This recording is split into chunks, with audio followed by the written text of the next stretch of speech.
বাংলাদেশ নিয়ে মার্কিন যুক্তরাষ্ট্র কিভাবে দেখে এটা নিয়ে একটা বহুল চর্চিত একটা বিষয় রয়েছে যে এই দক্ষিণ এশিয়ায় আঞ্চলিকভাবে যারা শক্তিশালী ভারত, একটা কথা ছিল যে ভারতের চোখ দিয়ে মার্কিন যুক্তরাষ্ট্র বাংলাদেশকে দেখে না, মার্কিন যুক্তরাষ্ট্র নিজের চোখ দিয়ে বাংলাদেশকে দেখে।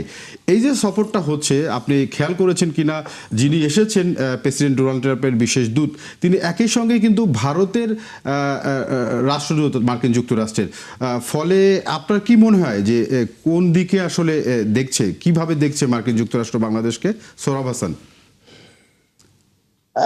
ধন্যবাদ আপনাকে এবং স্টুডিওতে যে দুই আলোচক আছেন তাদেরও শুভেচ্ছা জানাই।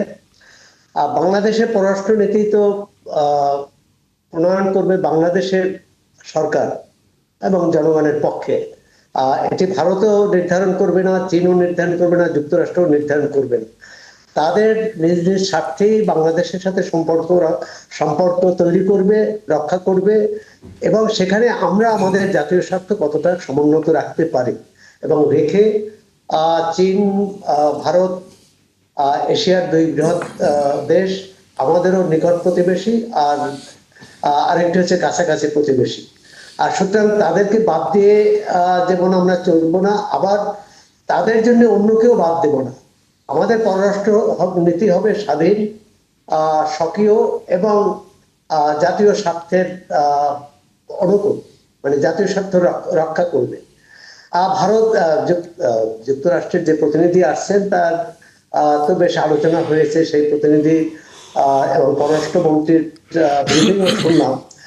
কিন্তু তাতে পুরোটা যে কি বলে প্রশ্নের উত্তর পাওয়া গেল তা নয়। আর কূটনীতি তো সবসময় প্রকাশ্যে হয় না, এটা অপ্রকাশ্য অনেক বিষয় থাকে আলোচনার। কি হয়েছে, আমরা যেমন যুক্তরাষ্ট্রের সাথে যে চুক্তি হলো, সেটা চুক্তি হওয়ার পরও আমরা আমাদের এখানে আমাদের সরকারের কাছ থেকে জানতে পারিনি, সেটা জানতে হয়েছে যুক্তরাষ্ট্রের বাণিজ্য দপ্তরের মাধ্যমে। আর সুতরাং আমাদের প্রথম প্রত্যাশা থাকবে এই পররাষ্ট্র নীতির ক্ষেত্রে সরকারের অবস্থান স্বচ্ছ এবং জবাবদিহিমূলক হবে। সবটা যেন এখন নির্বাচিত সরকার, পার্লামেন্ট আছে, আমি মনে করি যে এটি পার্লামেন্টে আলোচনা হওয়া উচিত ছিল যুক্তরাষ্ট্রের সঙ্গে যে বাণিজ্য চুক্তি।